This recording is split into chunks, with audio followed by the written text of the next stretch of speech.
I used to believe that my sacrifices would always be remembered, that the love I poured into my family would circle back and keep me safe when I was old.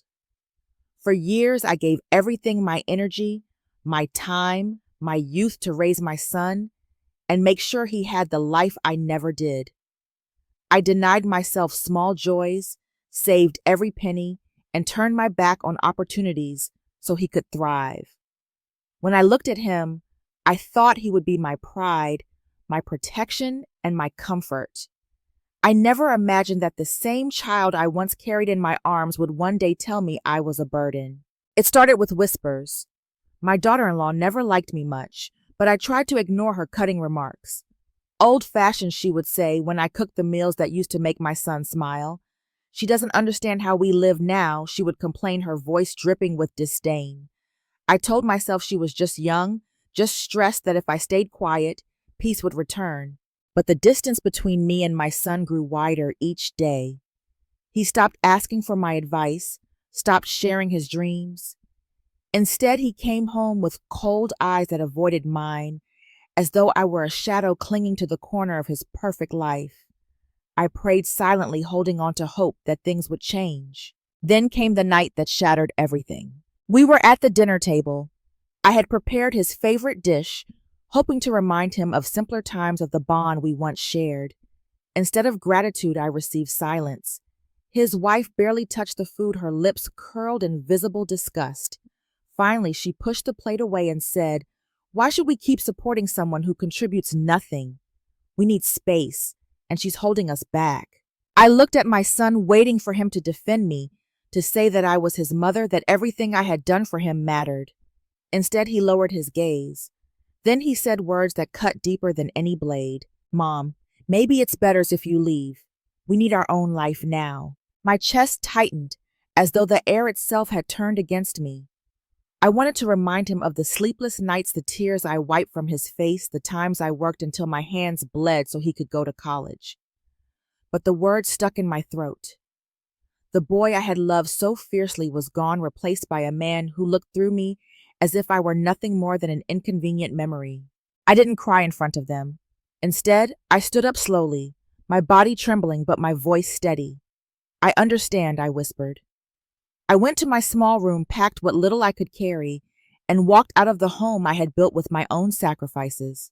The night air was cold as it brushed against my cheeks. My bag felt heavier than it was, not because of its weight, but because it carried the final proof of my rejection. With each step away from the house, I felt the pieces of myself breaking off memories, trust dreams I had once held dear. And yet beneath the sorrow, something else stirred. It was faint at first, like the flicker of a candle in the darkness. Anger, yes, but also determination. If my own flesh and blood could turn me away, then I had no choice but to rely on myself. I had nothing but the clothes on my back, a small envelope of savings, and the fire in my chest. But I made myself a promise that night I would not be destroyed. They might have cast me aside as if I were worthless, but I would prove to them and to myself that I was far more than the role they had reduced me to. That was the night my old life ended. And though I didn't know it then, it was also the night my true story began. When I stepped out into that cold night with nothing but a small bag and a heart heavy with betrayal, I had no idea where I was going. For the first time in my life, I wasn't a mother, a caretaker, or a provider. I was simply a woman without a home. The streetlights blurred through my unshed tears as I walked each step, echoing the emptiness that now lived inside me. I rented the smallest room I could afford, a cramped space with peeling paint, a single window, and a bed that creaked every time I shifted. It was nothing compared to the home I had built for my son, but it was mine, and at least no one could tell me I didn't belong. Still, when I lay on that narrow mattress, the silence screamed louder than any argument. I had traded the noise of family life for the hollow sound of loneliness. The mornings were the hardest. I used to wake early to prepare breakfast for my son, to feel useful, to feel needed. Now I woke to an empty room and the realization that no one cared whether I lived or died. For a while I drifted in that pain, surviving on instant noodles and sheer will. But despair, I realized, was a luxury I couldn't afford. If I wanted to live, not just survive, I had to act. I found work in a small diner washing dishes and wiping tables. The pay was meager, the hours long, and the customers often cruel. Some barely noticed me. Others looked right through me as if an older woman doing menial work was invisible. My back ached. My hands cracked from the soap, but I kept showing up. Every coin I earned was a step away from helplessness. There were nights when I wanted to collapse, when the humiliation felt heavier than the trays I carried. Once, a young customer sneered at me, asking why someone my age was working there. His words stung, but I bit my tongue. If only he knew that this old woman once sacrificed everything so her son could have the very future he now mocked me for lacking. Yet slowly, almost imperceptibly, strength began to return. The work hardened me, taught me discipline, gave me structure. I realized that even in this humblest of places, I was still capable. My worth was not tied to my son's approval, nor my daughter-in-law's judgment. I was proving day by day that I could stand on my own. On weekends, when I wasn't working, I went to the library. I read books on business, finance, and self-development topics I once thought were beyond me. I filled notebooks with ideas, scribbles, and dreams I dared not speak aloud. It was in those quiet corners, surrounded by shelves of knowledge, that the spark inside me grew brighter. I didn't tell anyone about my plan because I barely understood it myself. But I knew this: I would not spend the rest of my life bowed over someone else's sink. I wanted more than survival. I wanted freedom, dignity, and a future that belonged solely to me. There were setbacks, of course. Times when money ran out before the month ended. Times when I questioned whether I had the strength to continue. But each obstacle reminded me of the promise I had made on that night of betrayal. I will not be destroyed. And so with each sunrise, I rebuilt not just my life, but myself. Piece by piece, I was learning who I truly was, stripped of titles, roles, and expectations. I was no longer just a mother or a discarded wife. I was Maggie. And though I had been broken, I was not finished. This was only the beginning. The days at the diner blended into each other, endless cycles of dishes, tables, and exhaustion. But one afternoon, when I was wiping down a counter, a woman with kind eyes struck up a conversation. Her name was Patricia. She was a regular customer, always sitting near the window with a sketchbook in hand. That day, she looked at me and said, "You work harder than anyone else here. But you don't belong behind that counter forever, do you?" Her words startled me. No one had spoken to me like that in months, not as if I had potential, but as if I had worth. We started talking during her visits. She told me about art, about chasing dreams even when they seemed impossible. She laughed easily, and her presence made the air feel lighter. For the first time since I had left my son's house, I felt seen. Soon after, I met Barbara, another customer who frequented the diner. Unlike Patricia's gentle demeanor, Barbara was loud, confident, and brimming with energy. She teased me at first, calling me the stubborn one, because no matter how tired I looked, I never complained. "You've got grit," she said one evening. "Don't waste it serving coffee to people who don't even look at your face." I laughed for the first time in what felt like years. Barbara had that effect, pulling humor out of dark corners. Then there was Chloe. She wasn't a customer, but a librarian I met during my weekend escapes to the library. She noticed the stack of finance and business books I was borrowing and asked about them. When I told her I wanted to learn, she didn't laugh. Instead, she nodded with approval. "Knowledge is the sharpest weapon," she said, "but only if you use it." With these three women, a new chapter began. Patricia gave me encouragement. Barbara gave me fire, and Chloe gave me guidance. They were strangers who became companions, proof that family doesn't always share your blood. Encouraged by their faith in me, I decided to take a risk. Using a portion of my savings, I bought a second-hand cart and started selling homemade pastries near the park on my days off. It wasn't glamorous, and the first week was disheartening. People walked past me as if I were invisible. Some mocked the old woman trying to play entrepreneur, but then Patricia brought her friends and praised my pastries loudly. Barbara stopped by telling jokes that drew curious crowds. Chloe gave me tips on pricing and presentation. Slowly, customers began to return. The first time I made a small profit, I cried in my tiny room. Not because the money was much, it wasn't, but because it represented something greater. It was proof that I could create something with my own hands, not just for others, but for myself. Word began to spread.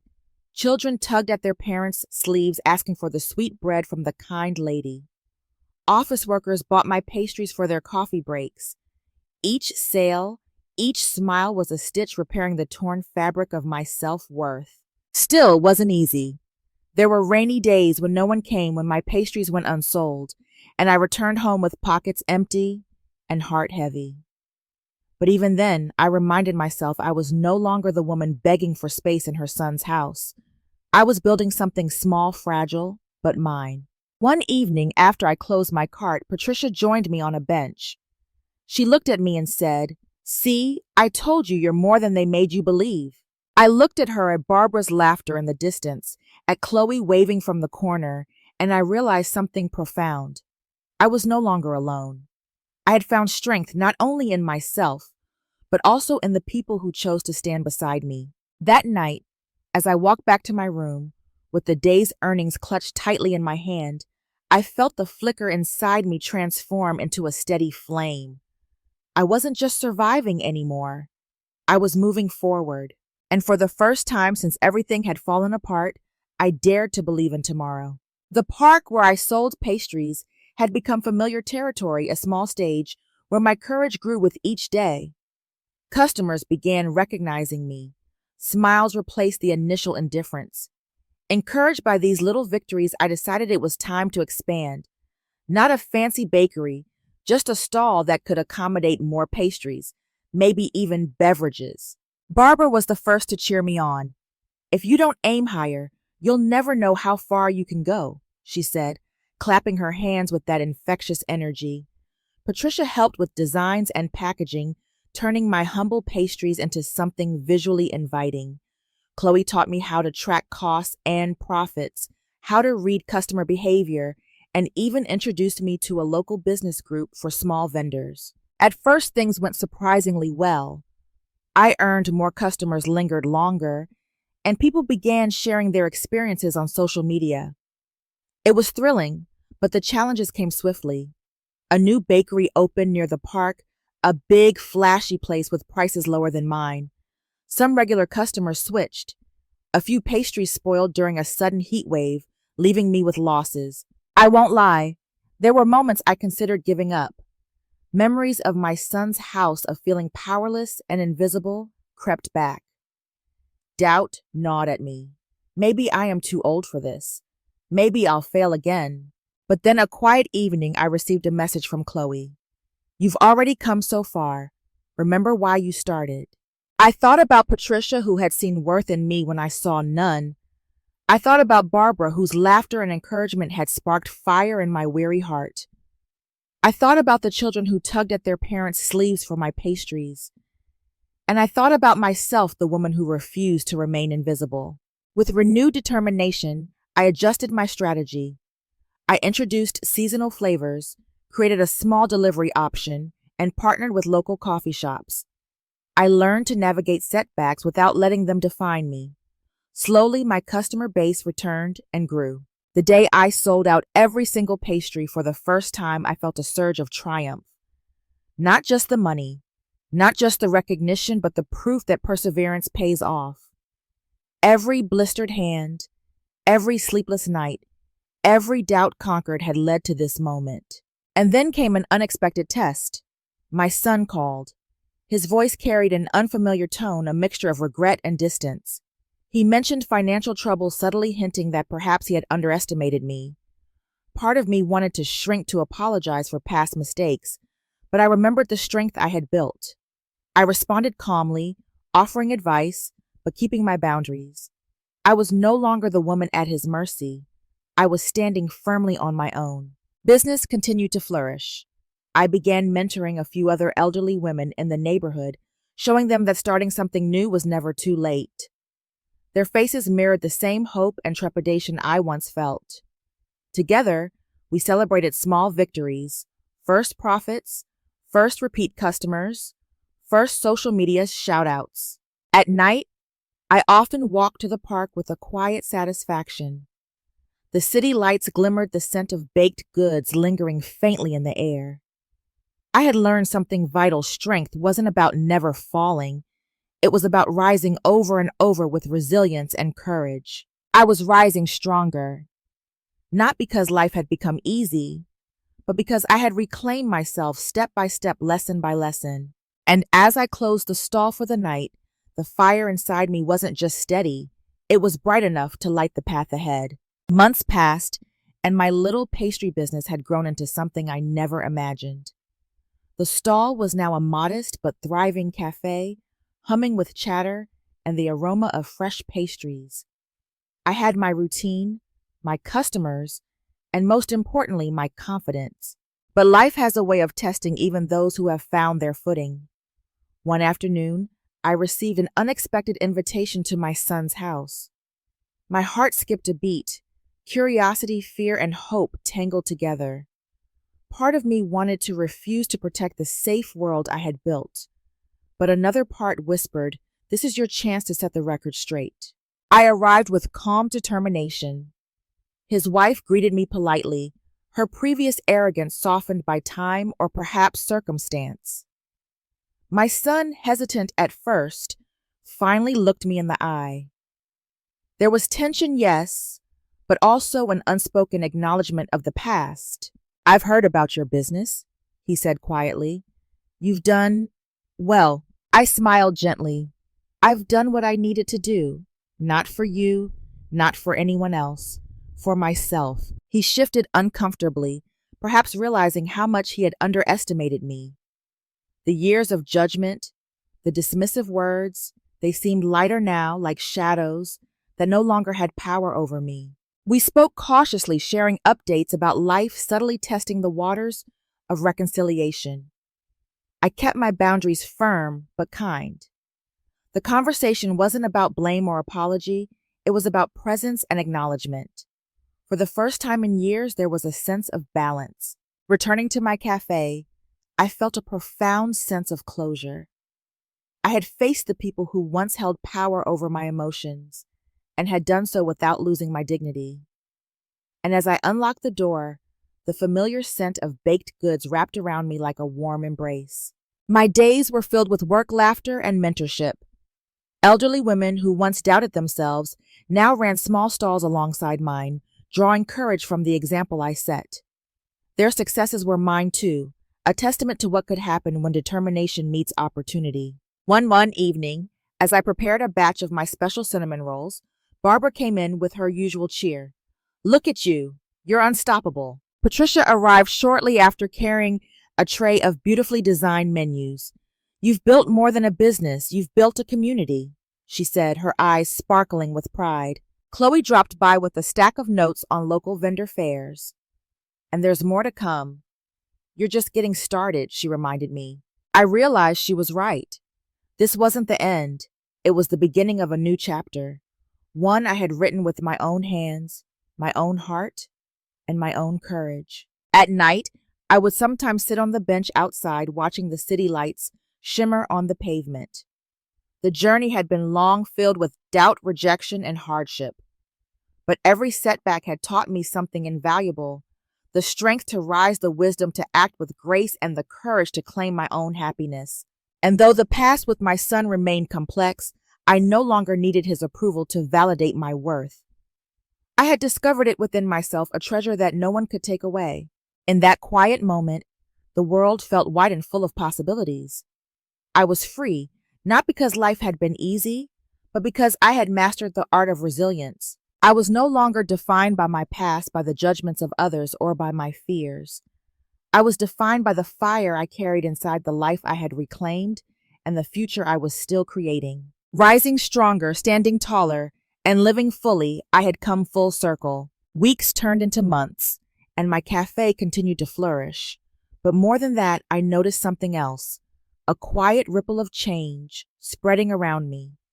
Women who had once doubted themselves now walked taller, opened their own small stalls, and shared their stories with pride.